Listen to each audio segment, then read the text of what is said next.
everyone, and welcome to Thorough Newspaper Analysis, which is presented to you by LawSikho. So, today we have only one article from the Indian Express since the edition for Hindu was not out on the occasion of Pongal. So, we have got only one article from the IE. So it is titled as Shine the Light. Basically, this article talks about the need for having transparency while the distribution of vaccine is going to take place in our own country. So, what are the important things to be kept in mind in this regime has been discussed in this article. And secondly, we have the news in flash. If in case you're also preparing for judicial services examination, you can have a look at the lot of the courses, which is judiciary test prep course coming from LawSikho. The link to this course is there in the description box below, and from the landing page, you can also download the free study material for your own preparation as well. With this, let's see that what is the multiple choice question from yesterday's discussion. Tejas light combat aircraft is designed by which of the following manufacturers? So your options are Aeronautical Development Agency, Indian Rotorcraft, Hindustan Aeronautics Limited, or none of the above. So this is the descriptive question for the day. Managing the infodemic has been a serious challenge during the COVID-19 pandemic. Do you agree? Analyze. So you can write down the various dimensions of challenges that we have been facing because of the COVID-19 pandemic in the Indian society at all. So basically, the pandemic has seen waves of such misinformation. So as we know that recently WHO coined the term infodemic, wherein it said that regarding the biological disasters like we have COVID-19 in hand, what we are calling as the pandemic, on the other side, when it comes to false information and fake news, this is also a kind of social and other kind of disaster, which they have termed to be as the infodemic. So the pandemic also has seen waves of such infodemic and misinformation floating all around the social media and other platforms as well. Wherein even if you remember in the initial days of COVID-19 also there were rumors like it will be spread through non-veg, chicken, eggs, etc. But it had got nothing to do with the poultry or any other kind of things. So or similar kind of poultry items. So there were similar other kinds of fake news also that were propagating all around the market, and that is why they have termed this as the infodemic.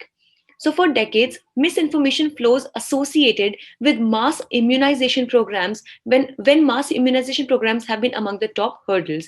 So we know that this problem has always been it has been always been a problem. But since the time of internet has grown up, and also we know that almost 13% of the usage of the internet has increased from the time of lockdown. So people have been more, they have relied more or they have stuck more on the internet, and that is why it is given misinformation a better and a greater chance to make space in the people's minds.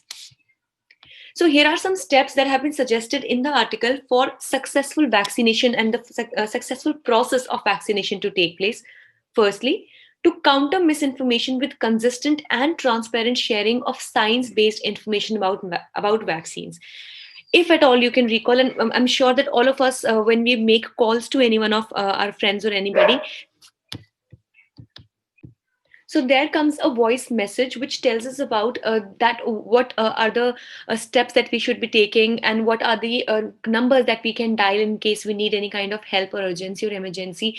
So that is one of the ways in which the relevant and the correct information was shared amongst the people of our country.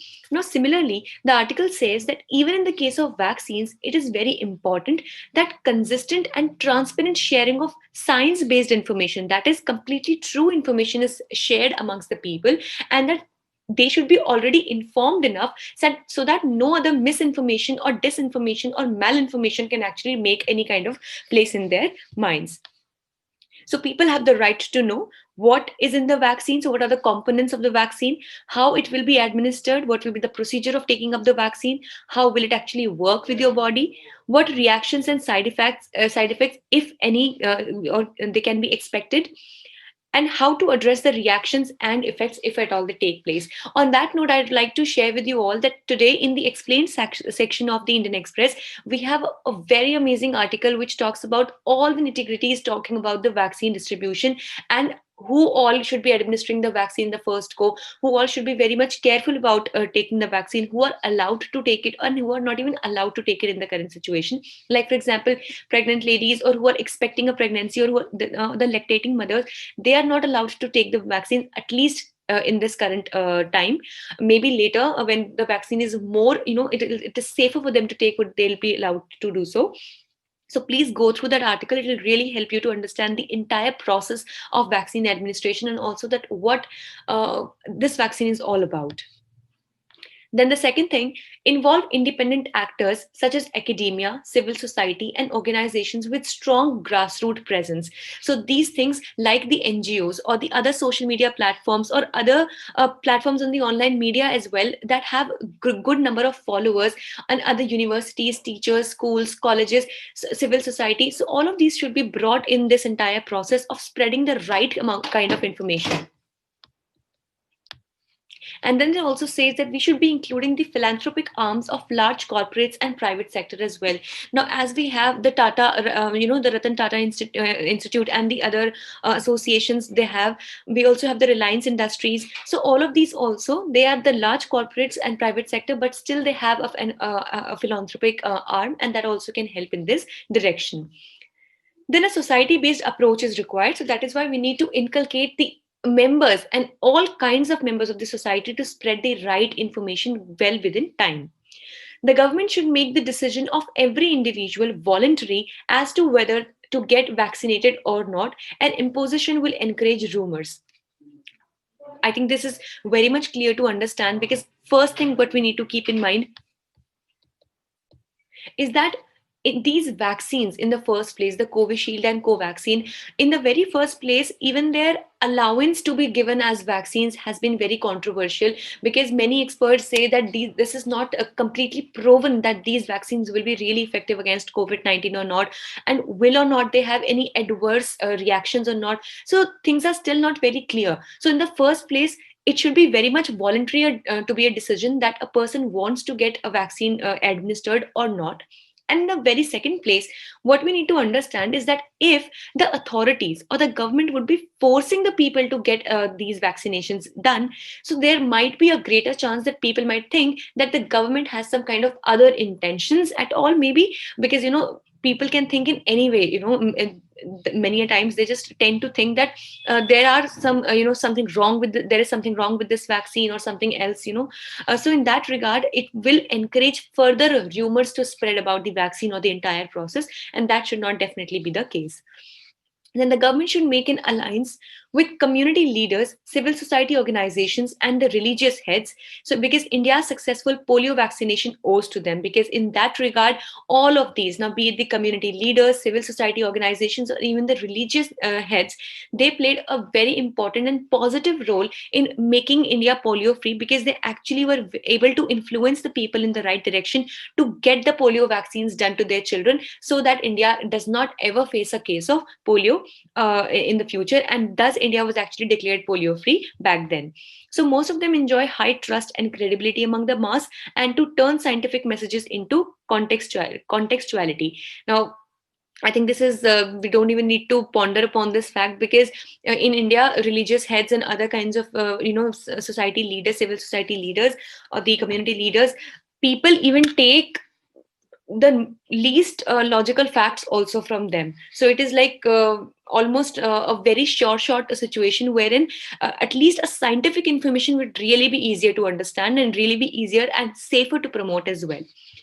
Then proactive roles of scientists and vaccine experts in shaping the attitude of people, because definitely they should be brought to the forefront, and they should be also made to talk to people in case they have any kind of doubts or ambiguities regarding the vaccines. So it should be the scientists and the experts working behind the vaccine who should be giving the answers to the people, so that they are sure enough that these vaccines are going to only help them.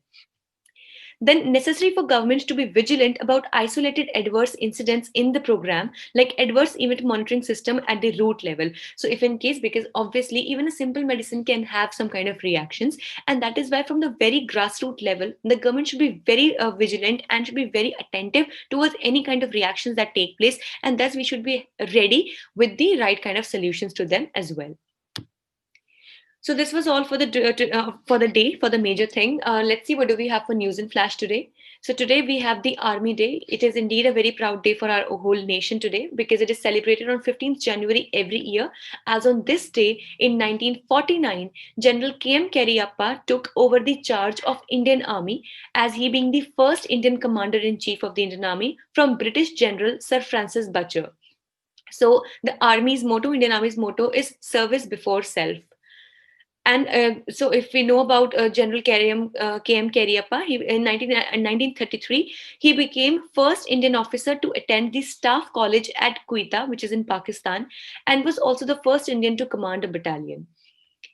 Secondly, world's oldest cave art. Archaeologists have discovered a pig painting. So this is the one you can see over here, at least 45,500 years old in a cave called